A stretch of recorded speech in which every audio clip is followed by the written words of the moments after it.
Oh man, we got a very low signal. Hey, there it goes. We are live. Hey everybody, you good, John? Uh-oh. John, are you frozen or what's going on? Can you hear me at all or no? Yes, I can. Yes. You can hear me. Okay, Yes. I cannot hear you. Oh no. One more time.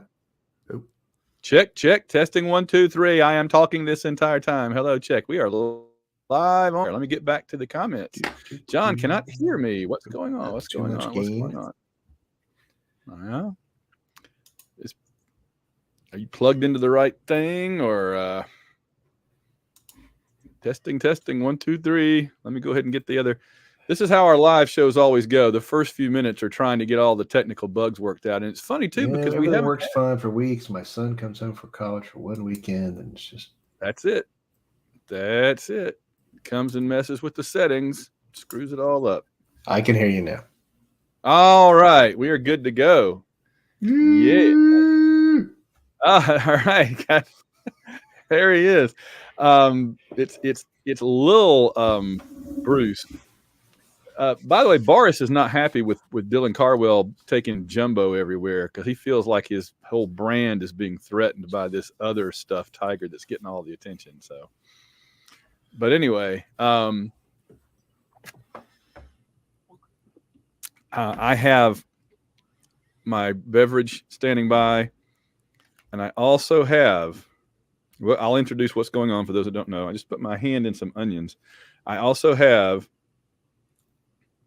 in Boris's Tiger beer glass a nice serving of cold milk just in case. All right, dumb questions. Are we recording and or broadcasting?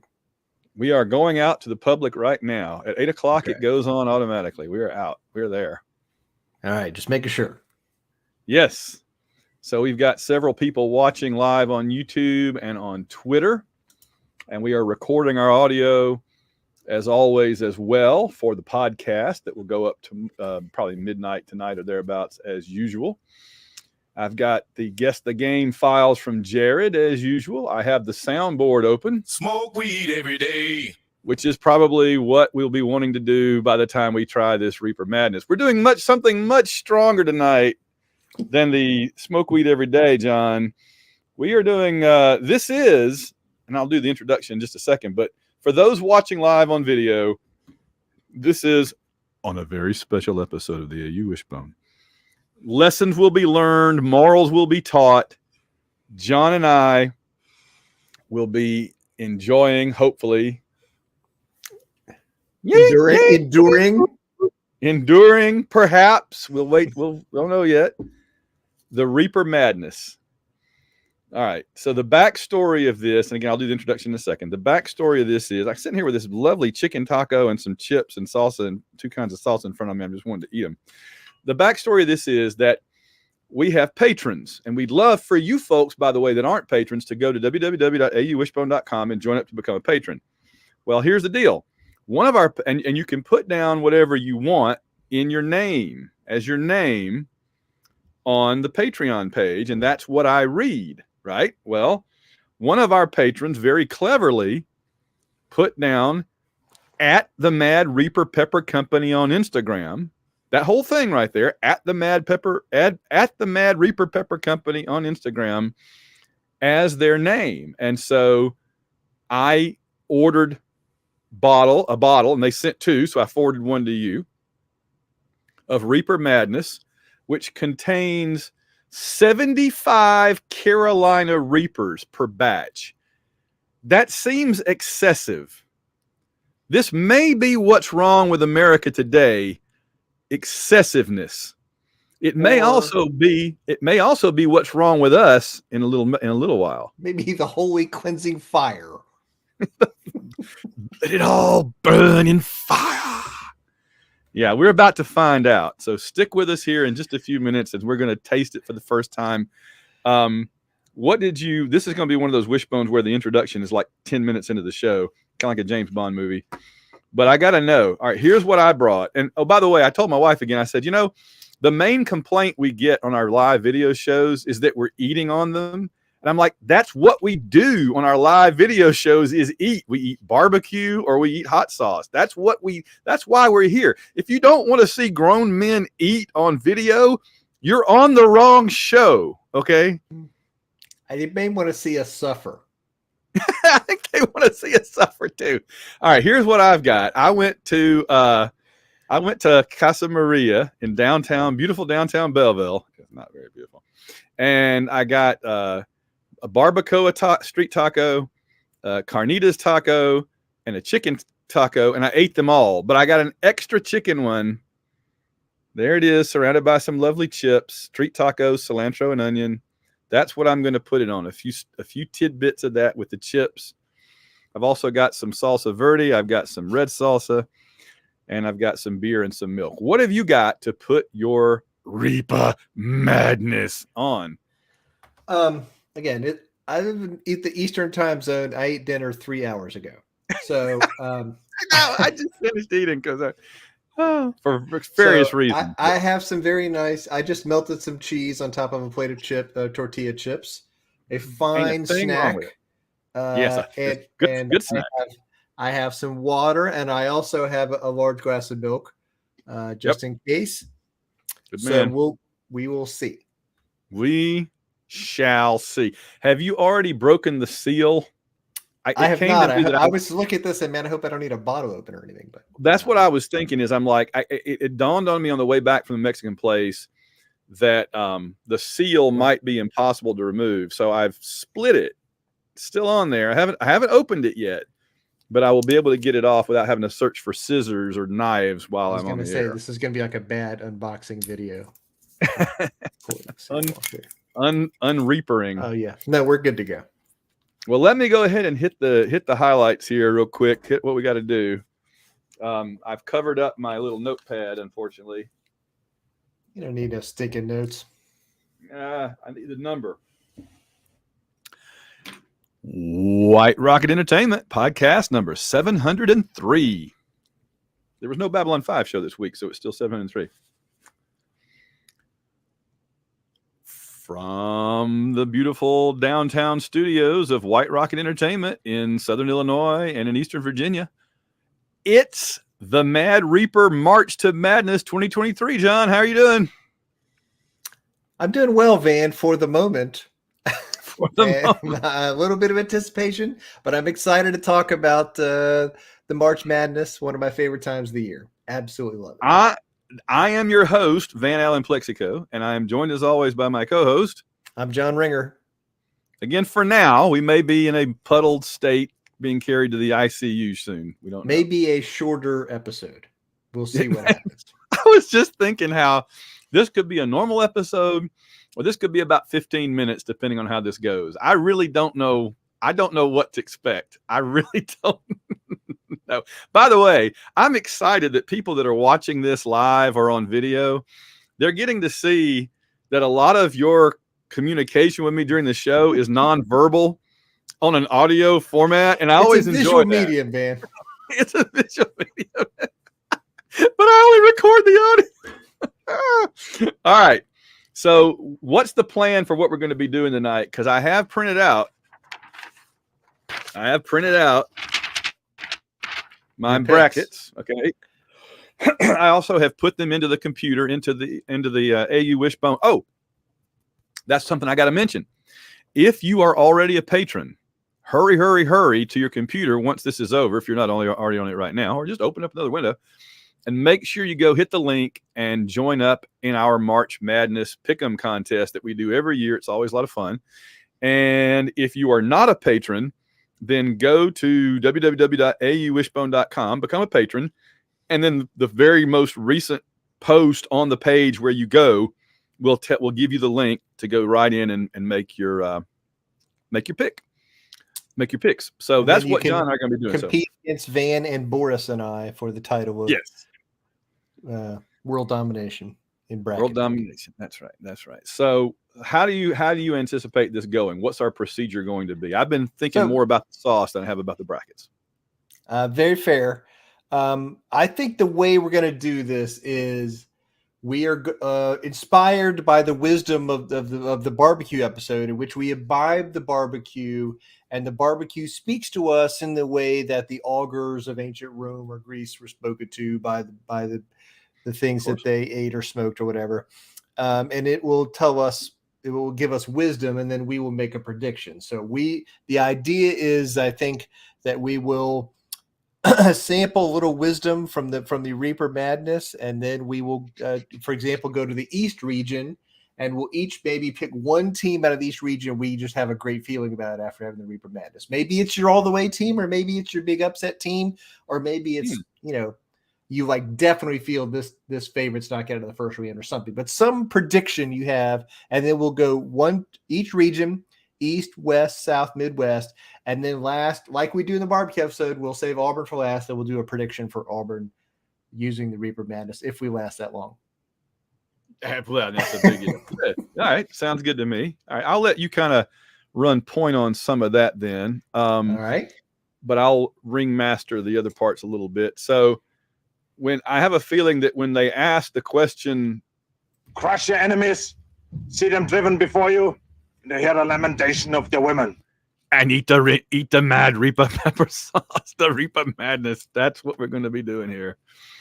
Let's see. I got a few comments to note. Let's see. Oh, good old Josh says, you guys awesome. Keep it up. John, in a few minutes. No. Well, I was going to say, do you have the new soundboard clip up? Oh, yes. So here's John when he takes his first sample in mere moments. No! It's so good. No, I'm devastated. I'm devastated, and they're celebrating right in front of me. This is the worst. The patrons, the viewers. This is the worst. No. I like that last no is just so good. The true heart-rending sound in that guy's voice really speaks to me as a fan, but also as someone who's probably going to need you to play that sound clip in a minute while I cover it. So, no kidding. All right, let's see who's joining us right now. In addition to Josh Corbett, Logan Chilton, I see Kathy. Good old Kathy. Auburn Elvis is here. And Tony Perry and Justin Couts and a couple other folks. Awesome. Thanks, guys. All right. So how do you want to kick things off? Man, this could be a very short show. Okay. This is an important discussion before we do this. What is a serving size of a hot sauce of this potency? A drop?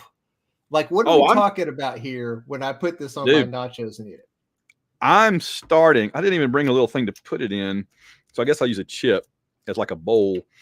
My thinking all the way has been, I'm starting with that has not been my thinking all the way.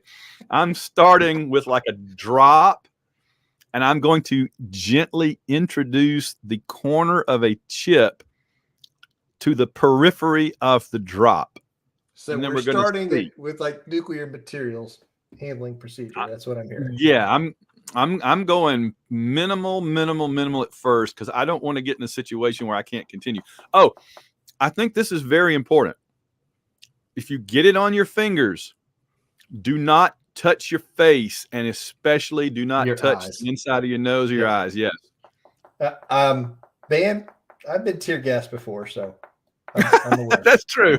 The Army has done things to you that probably have not been done to me. That is fair. All right, I'm going to open the bottle. I'm going to ask a dumb question. Does it have a seal on it?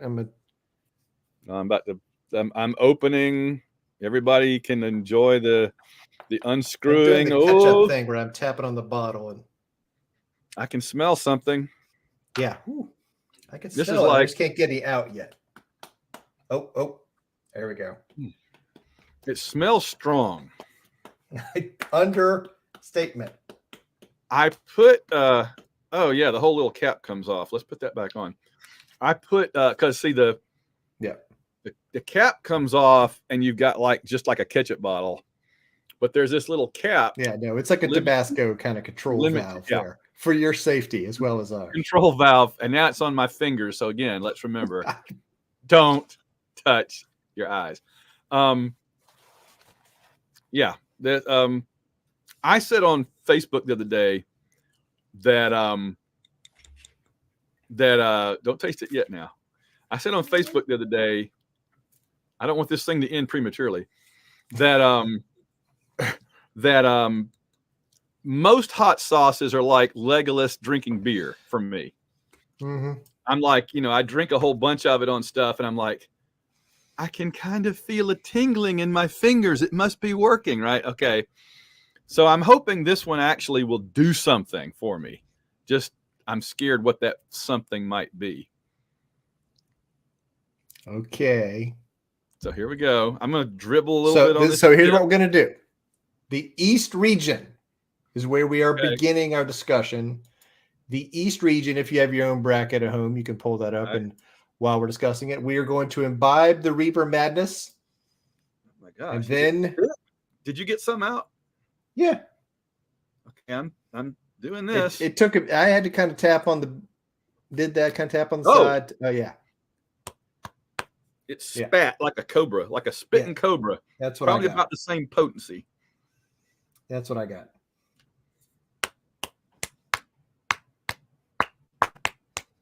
All right. I have the Reaper sauce is on the chip. I repeat, the Reaper sauce is on the chip. All right. I'm getting a little bit on my eating chip. Me as well. Just a little bit. Are you ready? Oh, we got to go to the East Regional, right? East Region. That's where we're going. All right, hold on. You have some drum roll or something? We're going to the East Regional.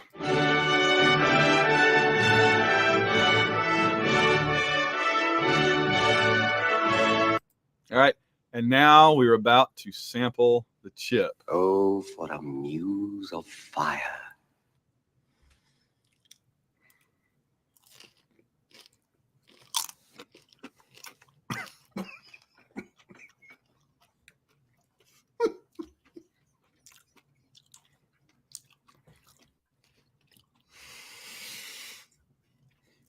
That's pretty good.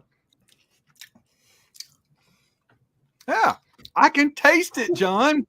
I can taste the hot sauce. Oh, for a muse of fire. I can taste the hot sauce again.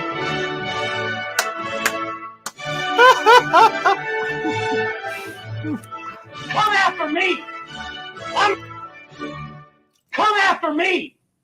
I'm a man. I'm 40. We gotta get better at celebrating. I'm getting melted in my fillings. In March Madness, let's shock the world. Kathy said, I am nervous for them. And then she says, is there someone there to give John CPR? Oh, no. Auburn Elvis says, we'll pay for extra pay extra for face touching. Oh, you son of a gun. Let me see. That was good. Yeah. Very tasty. I'm going to put a little bit. Well, no, we got to make a pick now. Don't. I know. I'm just putting a little on my chicken. Oh, that's good. There's going to be nose blowing, so you might as well get used to it. All right. Oh, I got a box of tissues right here. I expect it. I do too. All right. East Regional. What have you got going on? You want me to go first? You go first. I can throw a couple out. For me, okay. The peppers are telling me, yeah, Marquette. I'm liking Marquette. Yeah. I like Purdue a lot too, but I'm liking Marquette. Yep. I got Marquette to the Elite Eight. Where you got them to? Final Four. Really? You got them beating Purdue? Purdue's a great team. Best offense in the country by far. Tough to beat, but I like it. I'm just, All right. My other one of interest, I have Marquette to the Elite Eight where they lose to Purdue. All right. I've got Tennessee losing to Duke and then Duke getting to the Sweet 16 where they lose to Purdue. So I got Duke winning 2 games, including beating Tennessee, which, I mean, this ain't a great Duke team as far as I know, but nope. No, Teddy Boy, we are not ignoring Duke. I just said I got him all the way to play the number 1 seed. I mean, Duke won the AC tournament. They're hot, but they're not a great team. They're not a great team compared to last year's team the year before. And it's a new coach who hasn't really coached in the tournament. So we'll see how that goes. And they have a pretty tough draw. So, well, I think for me, it's just that we know Tennessee is a team with weaknesses. Yeah. And their point guard got injured at the end of the year, missed the Auburn game, and he's still out. So that's hurt them. The other thing I always see, and I see in all these brackets, is the Big 12 was the best conference top to bottom this year in the country, the toughest overall. And so but I don't find myself wanting to pick a lot of Big 12 teams, but then I see like Kansas State as a 3 seed. It's a lot of good Big 12 teams out there. So. All right. So, yeah, I agree. I felt like Tennessee is a wounded team that's a little overrated now, maybe, even as a 4 seed. John is suffering. And Duke's going to go. It's going to be Duke and Purdue. It's going to be Kentucky Marquette. I got Purdue coming out of that bracket. All right. You want to do another one? Where do you want to go next? Next, we will go to the West bracket. The West region bracket.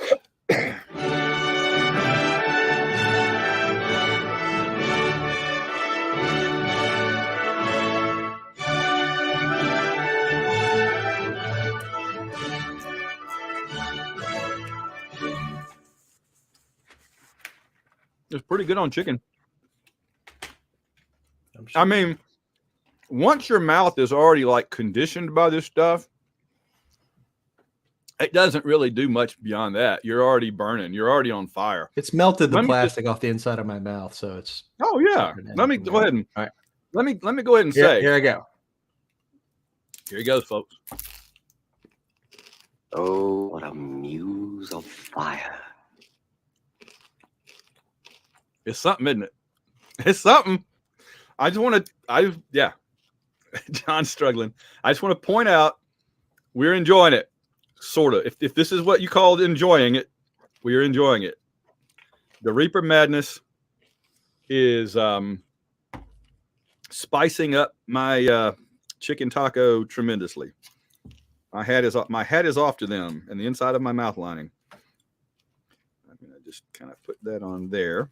I'm kind of building like my own little nachos with it now. Woo! All right. I think a little's going to go a long way. This bottle may last me 75 years, honestly, John. May last me 75 years. Woo!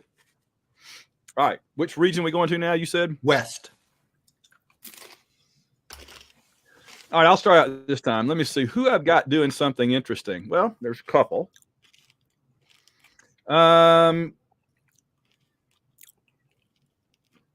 I think I have Arkansas beating Kansas. Okay, that's interesting because they got their guy back, right? Yeah, so they're playing better. And I've got UConn going to the Elite Eight. I like UConn a lot too. Strong UConn vibes from the Peppers. I got UConn and Gonzaga going to the Elite Eight, meeting each other. I like that a lot. What do you got going on? I like UConn Gonzaga a lot. Yeah, I think a lot of the public will automatically pick VCU as an underdog because they've done it before and they're good. Yeah, I thought about that. But the St. Mary's is not bad. That's a tough matchup. UCLA's had, they're a high seed, but they have a bunch of injuries down the stretch. And I mean, again, I said I think the Big 12 is the best conference. I think Purdue's the best team in the. Kansas is the best team in that conference. So, they're battle tested, but this is the toughest region, I think, to me, in terms of like one to the top 8 or whatever. I think this is the toughest region by far. So, but I think Gonzaga and UConn are dangerous teams. And you throw them in there with Kansas and UCLA, TCU, Illinois. That's some tough teams. And Northwestern, who we played, they're not a pushover. So that's going to be tough. A couple of comments. Teddy Boy, one of our viewers, says, I have Texas winning it all. I have a team from Texas winning it all, too. He says Big 12 is the best conference. That's what you were just saying. Agreed. Okay. Yeah, did we miss anything there? Gonzaga is not quite what they were last year, but I still have them in the Final Four. That probably is wrong. No, they're really good, and I think it would be funny if their team that wasn't the team that got all the hype made it all the way. That'd be funny. That would be funny. All right, what's next? All right, next region. We are going to do the South. I've heard of it. The South. Oh, for a muse of fire.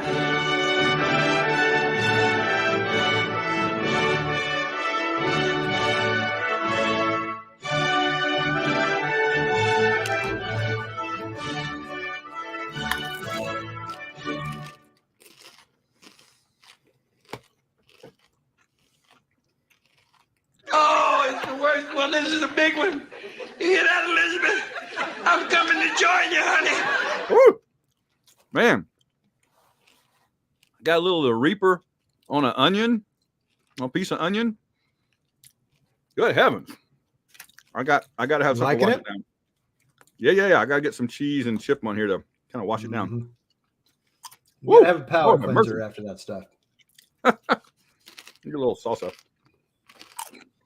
Woo! Turn into Ric Flair. Woo! You may not like it. There's a comment while you're recovering.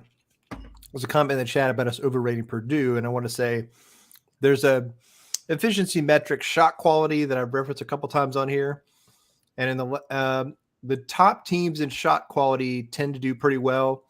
The highest rated teams over the last 5 years have all either won the title or come in second, and Purdue is the number one team in shot quality. So, wow, it's something to keep an eye on. Yeah. All right. Okay, Mr. I want to feel something. I feel it. It's a cumulative thing. Yeah, we're getting it's not going away. No, right. This is not going away easy. All right. South region. Lingering. What's calling your name there? All right. The South region. Good Lord. Break out in a sweat here. I got Alabama making it to the round of 16, losing to Virginia. Lord, hear my prayer. Okay. Let UVA do something constructive for a change. Let them atone just a tiny little bit. Or lose to Furman. Oh, well. The Purple Paladins. Come on, man. Yeah, but then you're dependent on Alabama to lose to, well, not losing to SEMO or whatever. You have to hope for Maryland maybe or Arizona. Well, in any case, Arizona is my pick here. I've got Arizona taking out Missouri, Baylor, and Virginia to get to the Final Four. I like Arizona a lot. I think they're a strong pick here. I think Missouri's not getting out of the first round. Really? This Virginia team is, again, like more typical than even recent ones. Good on defense, but they are painful on offense sometimes. So they're really good on defense, but it's a challenge for them on offense some days. We've seen West Virginia up close. We know how they are. Yeah, I really wrestled with that one because they're in a fairly even. Maryland and West Virginia. That's pretty close. That's pretty even. I knew that West Virginia played us really well, but they've also lost 14 games. So I kind of went with Maryland there. But we talked about that a couple of times. The Big 12 is really good. So that bodes well for Baylor. And it also means like West Virginia is 19-14, but they were in that. A lot of their losses are to, Kansas, Texas, Kansas State, teams like that. So that's where you end up with those many losses and still make it. That's a good point. Yeah. Yeah. I'm trying to see if I have anybody else. I also kind of wrestle with Creighton, NC State. I got Creighton just because they're kind of I don't know. That was again another one of these flip a coin. Do you have a thought about Creighton, NC State? I like Creighton there. I think NC State is a solid team, but they're nothing special. And I think Creighton's just better. So. All right, that finishes off. I think my vocal cords are getting dissolved. I don't sound the same anymore. Okay, that gets us to the last one, doesn't it? It does. We're going to the Midwest. We're not going to talk about Auburn. We're talking about all the teams in the Midwest other than Auburn and Iowa, and then we'll come back to that in the final hot sauce challenge.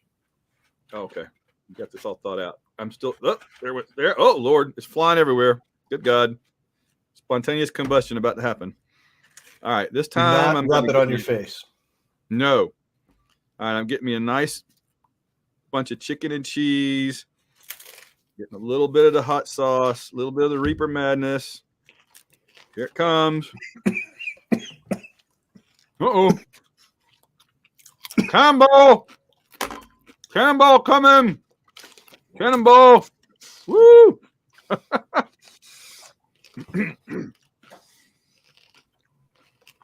Tonight's forecast. A freeze is coming. No, not a freeze. What are you? Some kind of doomsday machine, boy? Oh. Woo. You know, actually, what I need to be playing while we're doing this.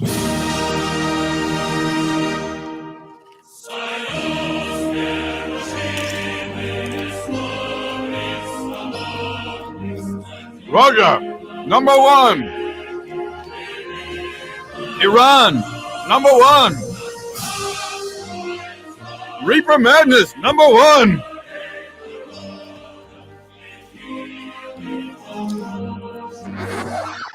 All right. Midwest. I gotta do another one of these. Woo. Okay. One more, man. You can make it. Da da da dum dum dum dum dum. I love that they set it up for Texas A&M in the second round. I mean, that is really, really. It fun. is. And I like both of those teams a lot. If they were different parts of the bracket, I might pick both of them going a long way. That's real. I think that's going to be a great game.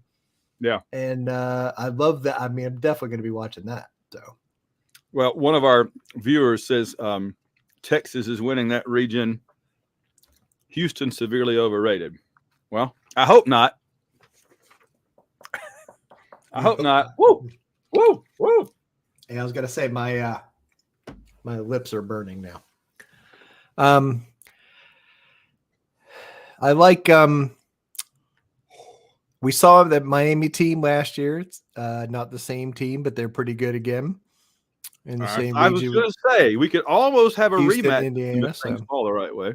Yeah. I think I'm just drooling now because I've lost muscle control of my mouth. It's like I've had a reaper stroke. I'm gonna need some ice cream when this is over. You know, I was just saying this. If we could somehow upset Houston in round 2, we might could get a rematch with Miami. That'd be fun. Would it though? I would. I'm not saying. I'm just saying. Lord, God have mercy. Got to do another one of these. Oh, one more. No, man. Time for the podcast.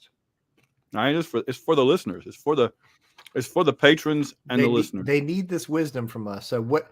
I love Kennesaw State in there, but I don't think they're beating Xavier. So. Yeah, no, I don't think so. I mean, it's not fair though, because Xavier's school has got mutant powers. You know, they got force fields and eye laser beams. They can turn into armored people. It's really not fair that Xavier's school gets to compete in this. Honestly, if you ask me, it's pretty good. Did you see the Saturday Night Live skit? I've not seen it yet. They did College Bowl with Xavier's school, and just basically, I'll spoil the whole thing for you. The whole thing is like Jubilee is like, you fear us because of our powers. And Professor X is like, silence, child, you are not ready.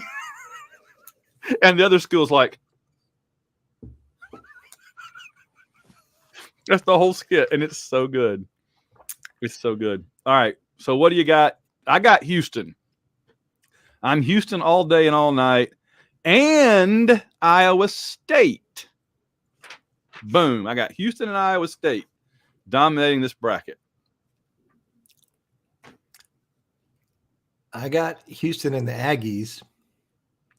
Ooh, okay. Yeah, I got Iowa State beating the Aggies. All right. But that's interesting. Um, I can't feel my face. I can't feel my face. all right. Well, prepare yourself because we're going one more time. Oh God. One more time. Get a little Reaper Madness, and it's go time for us to make the real prediction. Oh boy. I'm gonna get me a big piece of cilantro, some onions, some cheese. Oh, I'm about to sneeze. Just eating up the inside of my head. And not finding anything there anyway. Let's see. Here we go. Oh, I'm gonna get the chip that's got like a bunch of it on it. Oh gosh, here we go. It's coming.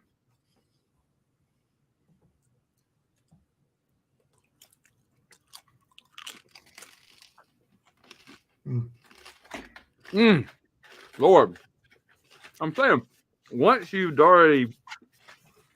already shredded the inside of your mouth, it doesn't really get worse.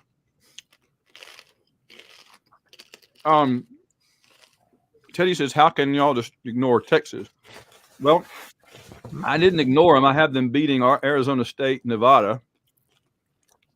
I think they're doing the replacement coach thing, and we'll see how that goes. I mean, they're really good. Well, they're 2C. They're not. Yeah, but it's just that they're playing Texas A&M. I assume you and I both have Texas A&M beating them. We do. There you go. So that's like John said a minute ago. If Texas was in a different bracket or just a different second round opponent, they might be doing something different. But we have them. Losing to Texas A&M. So All right, man. there you go. How about those Auburn Tigers? Well,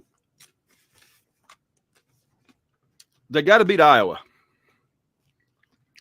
Gentlemen, we have the technology. I have two stats for you. Ready? Do it. Number one, the team that Iowa profiles most compared to of the team SEC teams is Missouri. Oh, a team that we were up like 24-3 on, you mean, John? Yes, that's what I'm talking about. A team that is all offense, no defense, want to play at a high pace. Not a great defensive team, but a really good offensive team. And they're a big team, but they're not. They're big at the guard position, but they're not a tall team. I mean, they play a couple. They have a couple of 6'9" guys. I think that's it. Okay. So they've the brother of Keegan Murray, who was like the 5th overall pick in the draft last year in the NBA draft. Their brother is pretty good. He's scoring about 20 a game. The other thing is, Van, what is Auburn's history in the NCAA tournament in the first round? Auburn has won its first round game 11 times in a row. We've never lost in the round of 64. That's right. The one time we lost in the first round, there was no round of 64. Right. The tournament only had 32 teams in it. So Auburn has never lost in the round of 64. And I think we can beat Iowa. I do not think Auburn can beat Houston. Right. We have, and it's not like we've been a 1 or 2 seed and played a lot of 15, 16 seeds. We've been like an 8 or 9 seed, probably more often than any other seed we've been in the tournament. Yeah.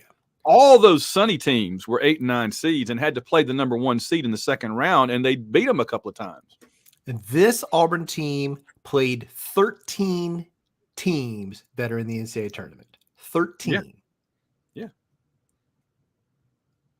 Played 32 games. We played 13 games against teams that made the tournament. And just remember how many of our losses were by 3 points, Yes. 2 points, 3 points. Yes. I mean, So, again, a lot of the teams in this tournament we either beat or played very close, and so I think until we come up with against a team with a with a lot more talent, I think we can go toe to toe with anybody. So well, Auburn Elvis made a good point here. He said, if we get hot shooting, we can beat anybody. And that's the thing. True. The thing with this Auburn team is when they're making shots, it's contagious and they all start making shots and we can score. And we did it several times against good teams this year. We also sometimes get in a funk and can't throw it in the ocean by anybody. So we really need to get that offensive momentum. God, my nose is turned purple. We need to get that offensive momentum going that gets some scoring. Because like you said, it's like they match up against Missouri. We had Missouri down like 24-3 in that game because we were making shots and we were playing our good defense. If we do that, we can beat anybody. And again, I think Auburn is battle tested because they played a lot of these other teams, not just the SEC teams, but we played Colgate and West Virginia and a bunch of these other schools. So I think that helps a lot. Northwestern. That was the ugliest game in recorded basketball history, but we played them. So it'll be interesting to see. And I think the other team is a lot more experienced. I can't feel my lips anymore. But redder than usual. I talked a lot about how the Big 12 is real good. I don't think the SEC is great this year. I think overall, I think it's not that great a year. It's one of the reasons that we're all kind of picking against Alabama because we don't like them. But I'm also like, I don't think any team in the SEC is that great. And I think so. I'm sorry. I think that's part of it. No, if you want to say that we're like favoring the SEC, I got Alabama losing after 2 games, a number 1 seed. I got Missouri losing after 1 game. I got Tennessee losing after 1 game. I've got Kentucky losing after 2 games. I got Auburn losing after 1 game.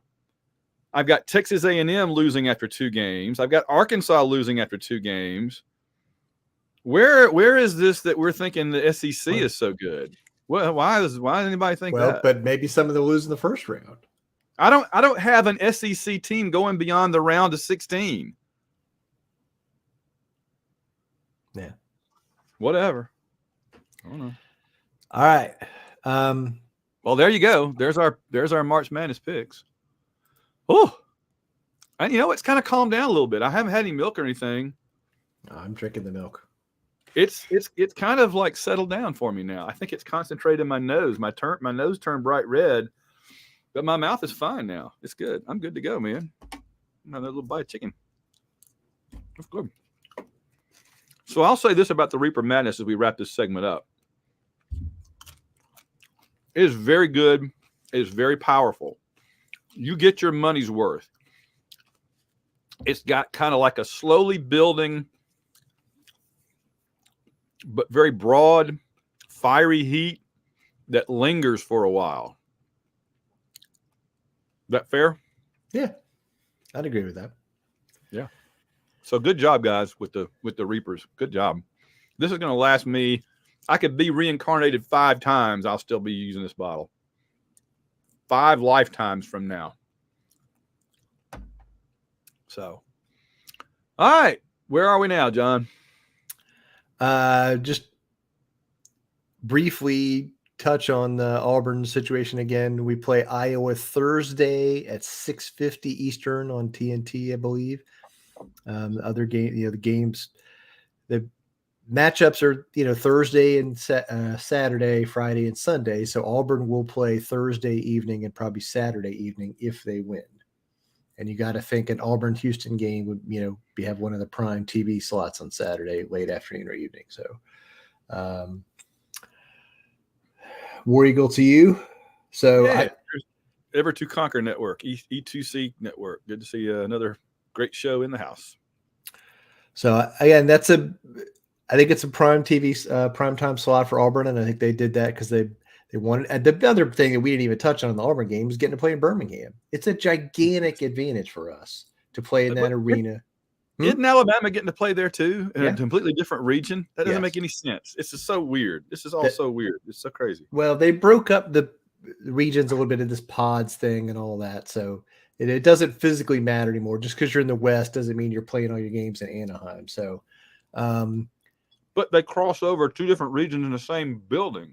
Yes, in the same day. It's not like they're different days either. There's an afternoon session, evening session.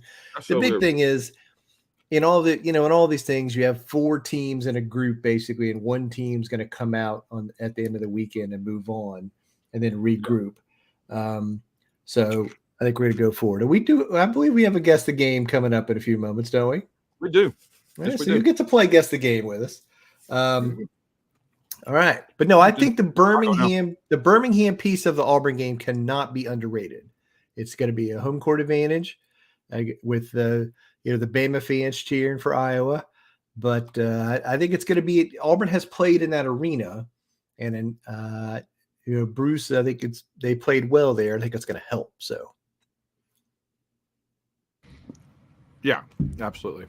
I already mentioned Jumbo. All right. So let me thank the patrons right quick. We do not have ads on our program. We are like one of the only Auburn shows that does not have paid advertisement. We rely entirely on you, the Auburn family out there, to keep us going, and we appreciate it. We appreciate all of our great patrons, such as I'm now going to do what I always do. Go to www.auwishbone.com and click on the big orange button to become a patron, and you can put whatever you like that'll fit into that space, and I will read it. That's how we ended up with the hot sauce tonight. Worked out really well. We have to thank Samuel Salvatore, Phil Amthor. Okay, John, no more Jones barbecue. What soundboard clip do you want? You can't say none. I got to say the new one. Okay, Phil Amthor. No,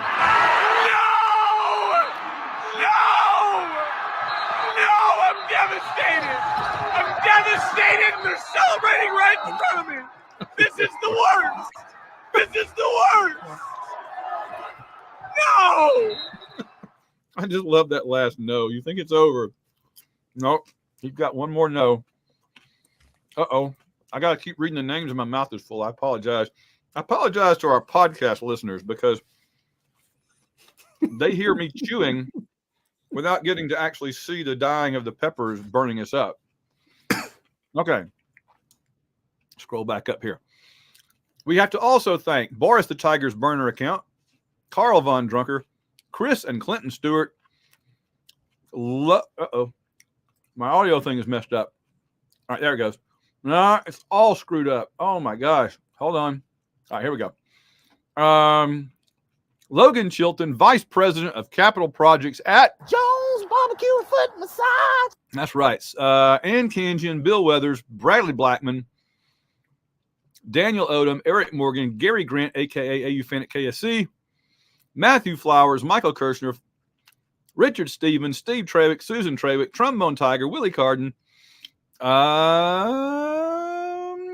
Where did it go? Oh, yeah. I'm afraid that my condition has left me cold to your pleas of mercy. Use a different one that time. Alex Brown's basketball season plus the basketball book, a winning combination since 2022. Ben Bloodworth, Bleeds Orange and Blue, Chris Hilton, Chris Thrash, Clay Henson, Dan Thompson, Earl Ricks, Bobby, Hope Springs Eternal. Mark says insert random. Let's go with... You lied to me. Release the hounds. I haven't used that one in a while. Let's see. Jacob and Robin Fleming.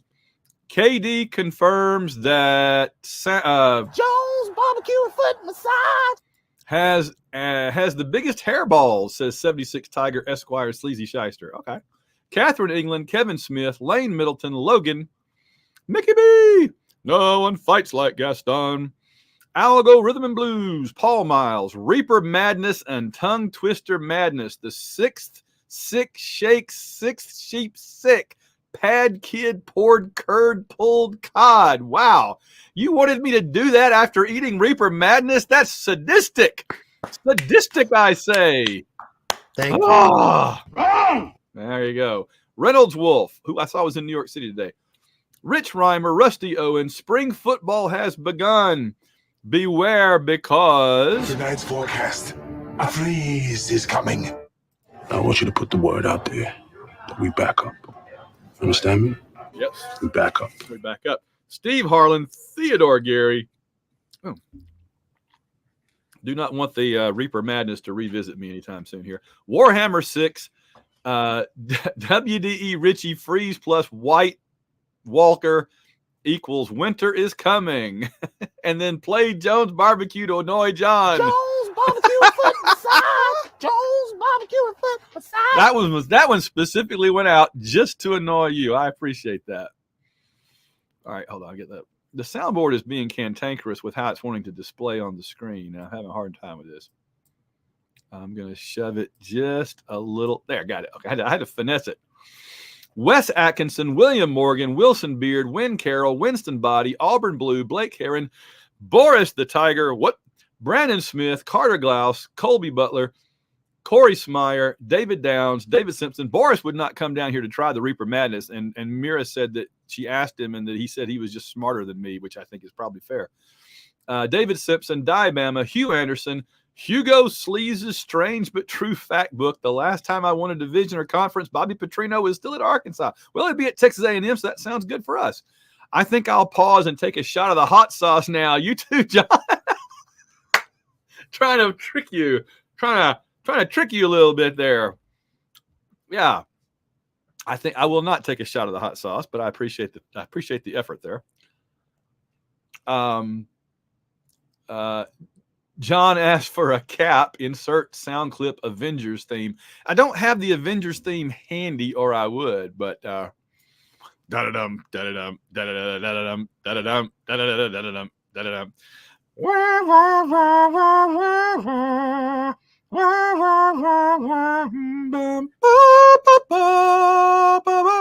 Okay, I'm good. Didn't we have an episode where you had to, the soundboard wasn't working, you had to do all the sound clips improvised? I think we should just once a year, that should be a requirement. And there was a question about why I hate that sound clip, and it's just because it's overused. The patrons like that when we get 4 or 5 of those a week, and I'm like, that's enough with the Jones Barbecue Foot Massage sound clip. It is. I understand. We may need to have a moratorium on it. Just remove it from the soundboard for a while. We'll think about it. Maybe I'll do a poll or something. We'll see if we want to do that.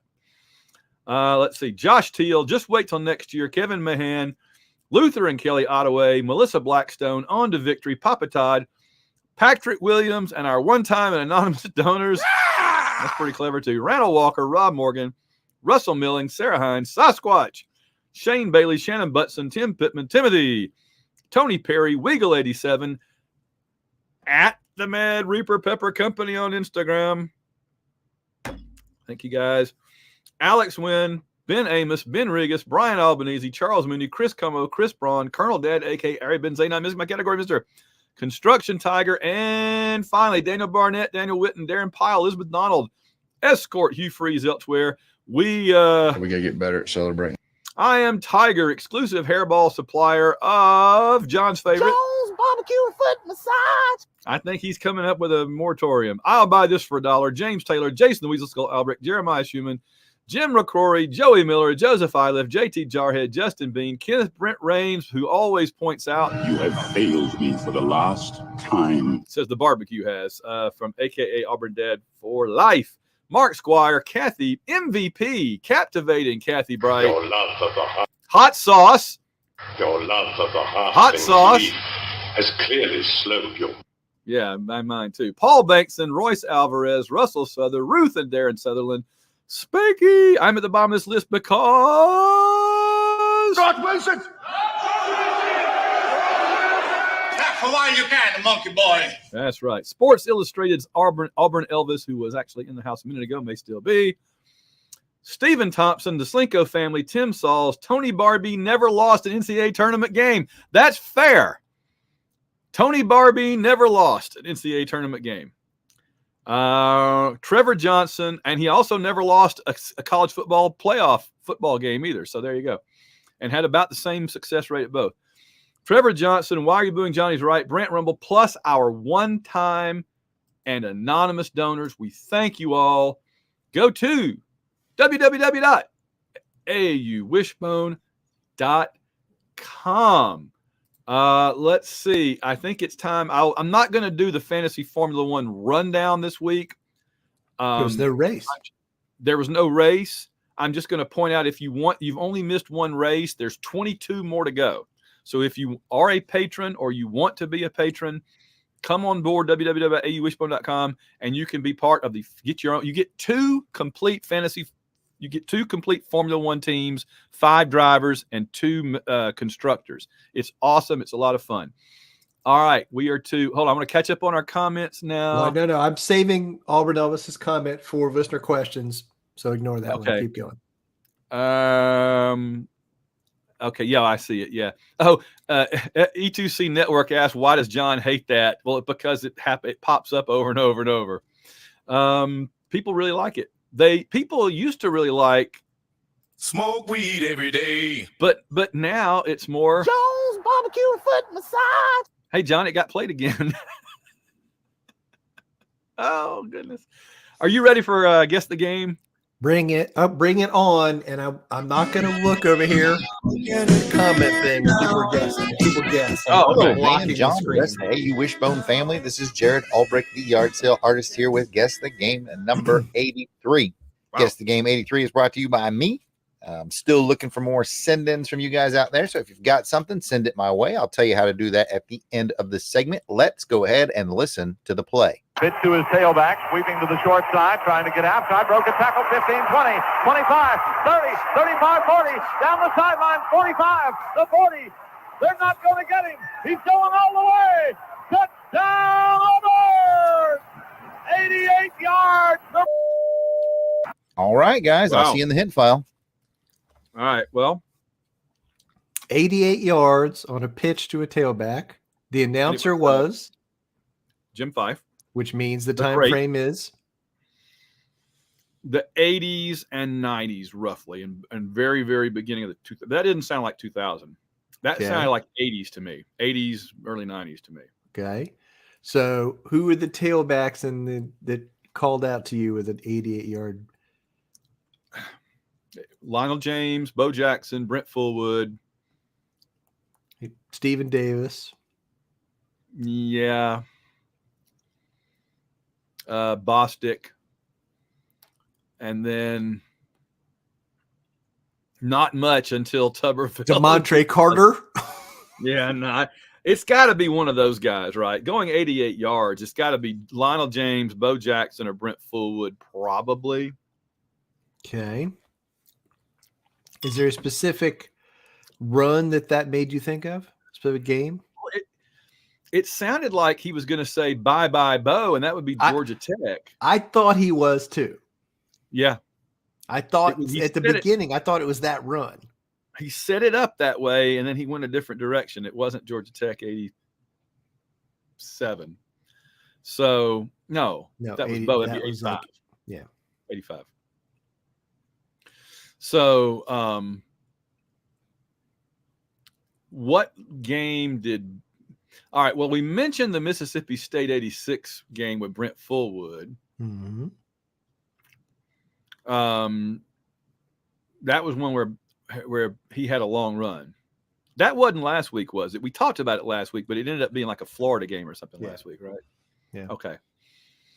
So it could be the Iron Bowl in 83 if it's Bo. It could be Mississippi State in 86 if it's Fullwood. And it could be Bo against Florida State in 85. I think he had a couple of long runs against Florida State in 85. That game where we won like 59-27. Yep. Let's go with that. We just don't have enough. We don't have enough data. Let's go to the hint file. Let's go to the hint file. Right, let's go to the hint file. Let's do it. Let's get rid of the bleeps and give this another listen. Pitch to his tailback, sweeping to the short side, trying to get outside. Broken tackle, 15, 20, 25, 30, 35, 40. Down the sideline, 45, the 40. They're not going to get him. He's going all the way. Touchdown! Down Auburn! 88 yards for Brent Fullwood. There you go. There you go. I'll see you in the answer file. I think that's at Mississippi State 86. Okay. Let's go with that. I like You it. good with that? Are you comfortable with that? I am. Let's do it. All right, John, Van, if you guys figured out that this is Mississippi State in 1986, then you guessed Yes. right. I never would have known about that play if you hadn't mentioned it in your guesswork from last week's Guess the Game. So I don't know that my trickeration worked terribly well on you guys, but I'm quite certain you got it. If you'd like to send in a play for Guess the Game, you can do that by sending them to me. I am at Yard Sale Artist, Twitter, Facebook, Instagram. It is all at Yard Sale Artist. Or you can email me directly. That's Jared, Jarrod, at theyardsaleartist.com. Until next time, Van, John, War Eagle. All right. Thanks again to Jared, as always. That was really good. That was good because I couldn't remember if we had actually if that had been the answer recently or not, but it came up in the conversation and it was not that. So good. All right. That's fun. All right. Thank you. I like it. So it's time to go to House of Commons. It is. Bring it. Thank you. Order. Questions to the Prime Minister. It's time for listener questions. Dun, dun, dun, on the AU Wishbone podcast. I just keep thinking if I got Mira to re-record that now, it'd be like, yeah, it's time for listener questions. She's 14, going on 15, going on 35. She's way too cool to do that anymore. So she will be like 6 forever on our podcast. All right, what do we got this week? All right. First question's from Bill Miner, who says, guys, I'm still impressed. This was far from a great season, or far from a great team, but we still made the tournament as a 9 seed. If basketball season to date was a football season, how would that season have looked? I'd say it is equal to 8-4, 9-3 with a decent bowl game coming up. Yep. I like this analogy. We've seen some Auburn teams that were like 8-4, lost to the better, team or the teams with more talent, but they were a solid team. And then they went to a lower tier like Florida Bowl or Music City or something and played somebody. What do you think? Yeah. The team that crushed Purdue in the Music City Bowl, was that 18, I guess? Yep. Oh yeah. Yeah, I agree. I was going to say like 8-4, 8-5 type team, but it's a good solid bowl game, gets you in a decent bowl. It's you're not in a bowl game played before Christmas. That's the NIT. Fair. If a bowl game happens before Christmas, you don't want any part of it. I like it. And that's the NIT. So no, we're in like a December 31st bowl game, maybe in, North Florida or something like that, wherever. I'm happy with it for sure. And what amazed me, because of circumstances and everything, this is only the 4th NCAA tournament we've gone to with Bruce. I would have thought 5 or 6, but it's only 4. Well, but we've been to 4 in the last 5 years with Bruce. And before that. No, 4 of the last 5 tournaments, because we didn't go one year because of COVID, and then the next year because of we didn't make it. We self-imposed penalties in a year that they did nothing for us. We weren't going to go anyway. No, Van, we self-imposed and kept ourselves out. Yeah, I like it. So yeah, 4 of the last 5, and but Sonny went 5 times, right? 84, 85, 86, 87, 88. So 5 with Sonny, 4 now with Bruce, and then like 3 with Cliff Ellis. I was going to say we've only been to the tournament 8 times before Bruce Pearl walked in the door, and now we've been 4 of the last 5 years. I will never, ever, ever, ever, ever take it for granted to go to the NCAA tournament. No. Every time it happens and Auburn's in the bracket, I am very, very happy. That's huge. Absolutely. Right. We get so spoiled so quickly, but try not to be spoiled too much, folks, because this is huge. Next question. I don't know if you've heard this, chatter, but this will be entertaining for us. This is from a listener question from Jay Knoll, who says, let's hear your opinion about the Anthony Richards comparison to Cam Newton. Also, in the what if, how mad would you be if Cam went 6-7, that went on to have the same NFL career, knowing that we had that weapon and didn't use it right? I mean, I'm a little mad about not seeing Tank's full potential. So, yeah, we can talk about Tank. So, well, we're talking. The question's really about Florida quarterback Anthony Richardson, who some people are projecting as a top 10 NFL pick after his combine performance and stuff. And there was a lot of think pieces comparing him to Cam Newton. And I think, don't rub your eyes. And I think this is part of your safety briefing. Don't rub your eyes. But I think that is bonkers. I think Anthony Richardson never completed more than 60% of his passes. And it would, I was talking to my son this weekend, and he reminded me Anthony Richardson went 6 games in a row without throwing a touchdown pass this season. Okay. So I do not believe he is going to turn around to be a great NFL quarterback right away. Jalen Hurts is successful, but they're basically running Oklahoma's offense a lot of the time in Philadelphia. And he got better every year over a 4-year period, especially as a passer. I haven't seen that from Richardson. I think he's a long way away. I think the comparison to Cam Newton is insane. I think there were games this year where, I don't even know if Richardson was the best player on the field, much less the best player in the country. So no, I agree. I just think that's silly season. I think it's people looking for something else to say, well, he's athletic, therefore he must be this other guy. But this other guy, A1 and B was a lot more accurate. So, yep. All right. That's a good question. And I did want to rant about that. Next question's from Logan Chilton, who says, I've tried very hard to take Van's perspective of enjoying winning and not letting losses and bad games or losses linger. For some reason, despite this being, by Auburn basketball history, a successful season, I find myself disappointed. I wonder if it's partly due to comparing our success to the Alabama success this year. In much the same way a 10-win football season might not feel as good when Bama or UGA still win the national championship. What say you? I will continue to try to enjoy basketball success because when these guys are winning, it truly is fun. Thank you, Logan Chilton.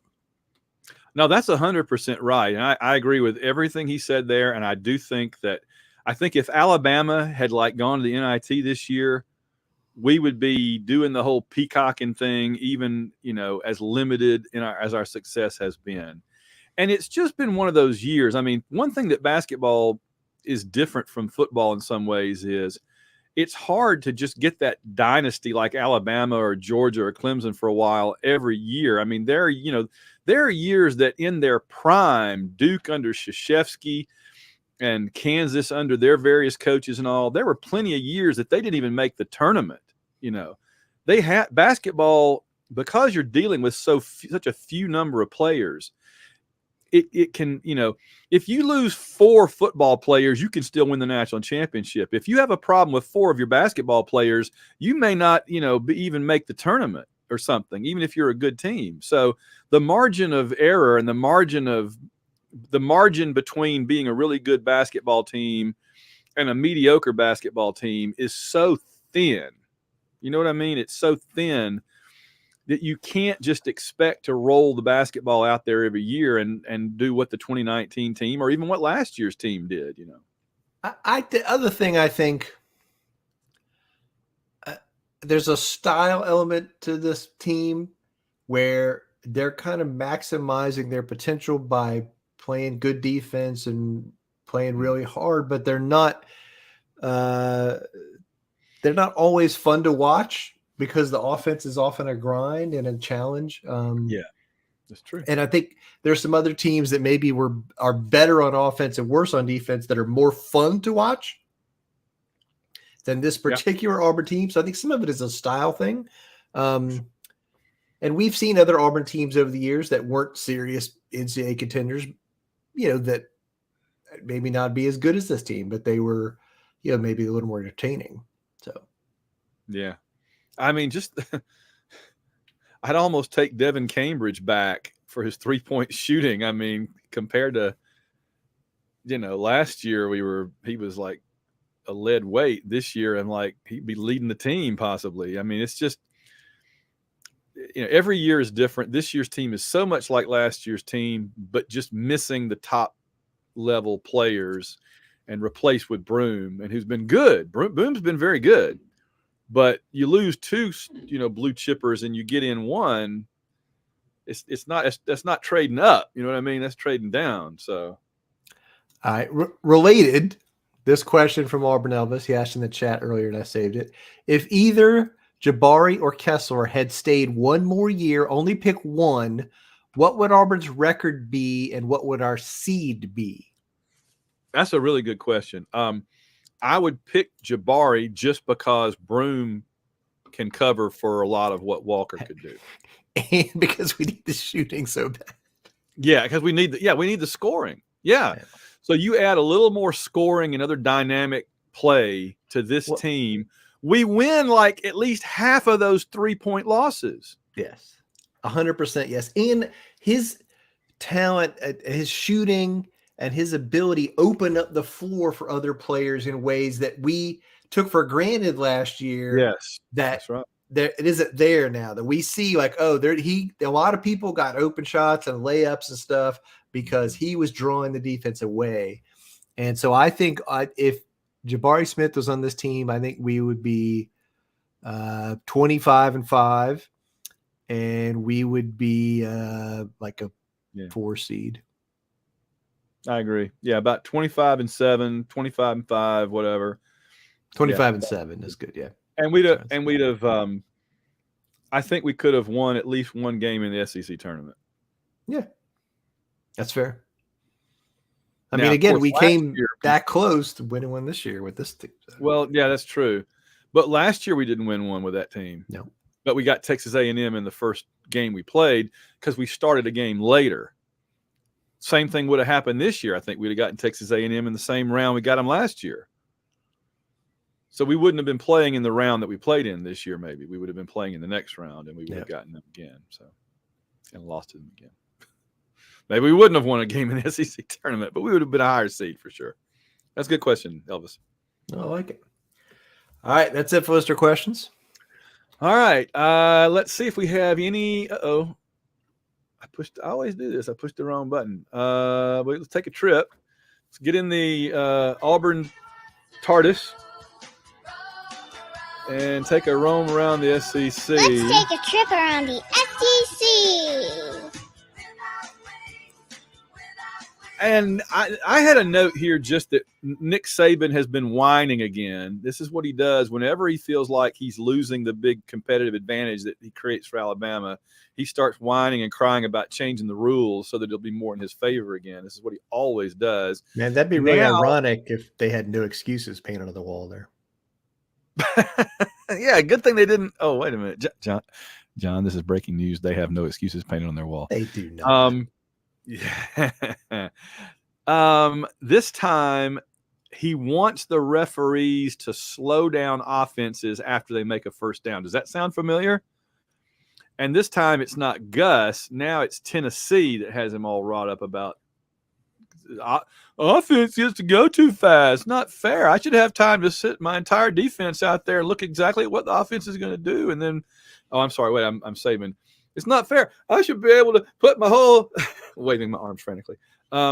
He wants to be able to do his whole defense without the offense being able to go. They have to stop and wait while he figures out exactly what he's going to do with the defense. So that just annoys me. He's just always whining about something like that.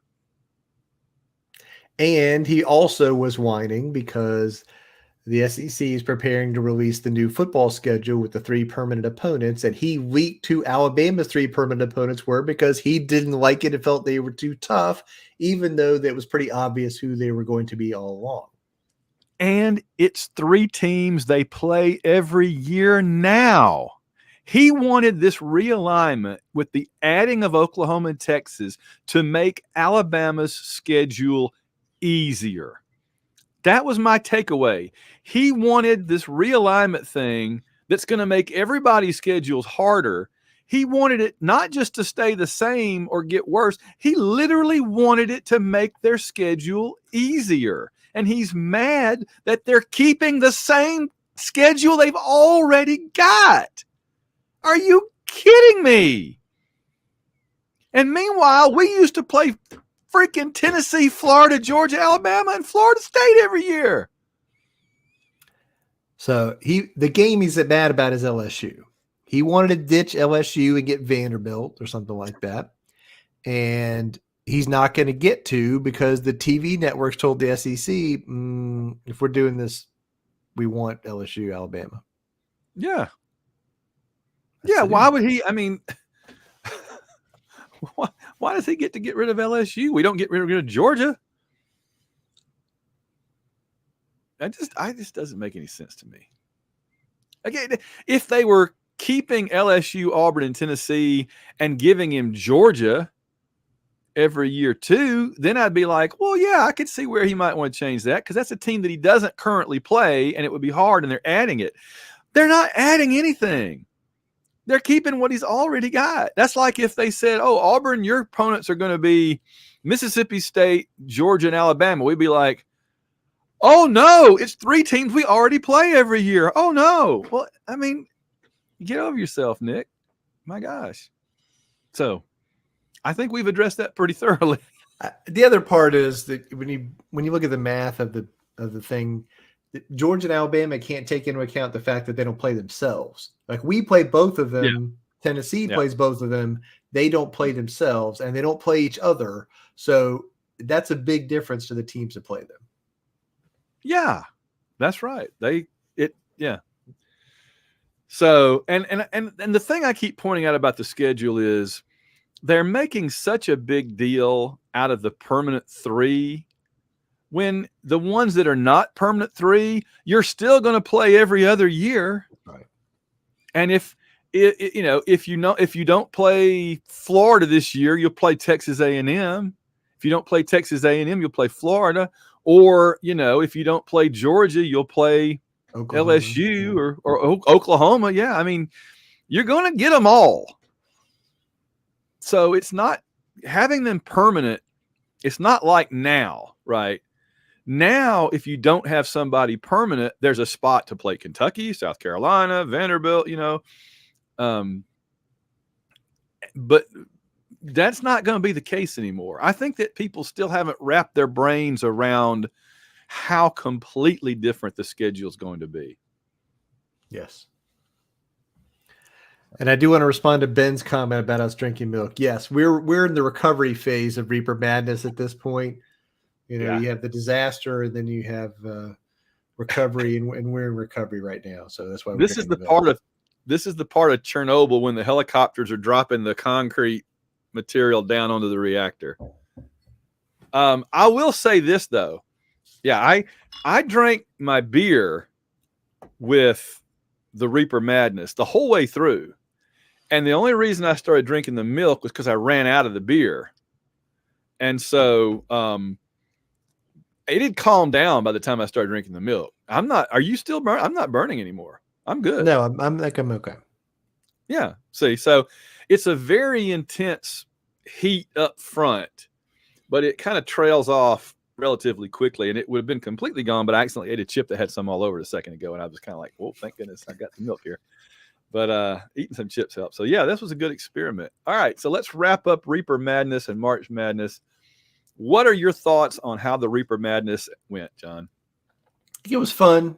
And we enjoy eating food and predicting things, and I appreciated the Reaper Madness giving us and imbibing us with its wisdom and imbuing us with its wisdom to make picks. And we'll see if all those picks flame out and we do really poorly with those picks releasing the show tonight, then I blame the peppers. It is. We're kind of like Tyrion on Game of Thrones. We eat food on YouTube and pick the winners of sporting events. And that's what we do, right? And so it wasn't barbecue this time. It was some nacho type chips and cheese type foods with a nice hot sauce on it. I really like it. I don't know that I could do it every single time, but I'll say this. When I'm putting on the Tabasco, I'm putting on the Zatarains, I'm putting on the Pete's, I'm putting on the Texas Pete's, I'm putting on all those different hot sauces I got upstairs, and none of them are just, if none of them are doing it for me, I'm going to reach for this stuff, and I'm going to know it's going to get the job done. It's going to get the job done. I did not have to go to the hospital tonight. I call that a win. I did not have to call an emergency services. Stand down over there. You can stand down, right? They're Stand outside down. the driveway. Yeah. Good to go, guys. Thank You're you. released. Yep. Thank you for your service. Appreciate it. Off you go. All right. All right. So I guess that's going to do it. Your final thoughts? I love when Auburn's in the NCAA tournament. Thursday is going to be stressful, but I'm looking forward to it. Oh, yeah. My final thought is, I like that one of our listener questions was about trying to, be better about enjoying the wins, not getting down the losses and everything, and appreciating it. I was thinking about that a little bit earlier, and all I'll say is, it's just like, I'm on spring break this week. The game is Thursday.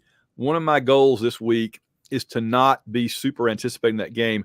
I don't want my vacation to be spent with me going, is it here yet? Is it here yet? Is it here yet? Because number one, that gets your cool days off by too fast. Life is too short to spend too many of your days waiting on another one. That's right. Enjoy the day you're in. That day's going to come, right? Thursday with the basketball team is going to come. Enjoy today. Enjoy tomorrow. Enjoy Wednesday. Amen. Okay. And the other thing is, when it comes time for the game, now you go, oh, it's the Auburn game. I shall watch this game. And if we lose, say, okay, well, too bad we lost.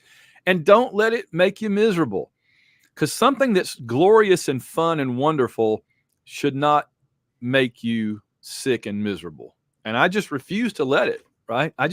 When we lost in the SEC tournament the other day, I'm like, okay, that sucked. And then just close the door and move on. And I'm not saying it's easy, but I'm just saying it's something that we all, I think, need to practice, because, we don't win at everything all the time. And you don't want your life to be dictated by a bunch of kids out there running around playing sports, making you happy or miserable. Happy's good. Says man on podcast about kids running around playing sports out there. That's a fair.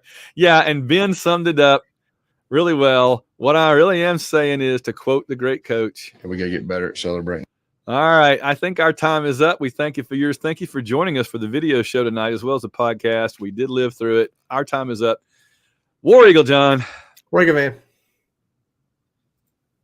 All right. We are off the audio, and now we'll say goodbye to everybody on video. Thank you all so much for joining us. And we're going to end the broadcast here, and the show will post about midnight. War Eagle. War Eagle out there.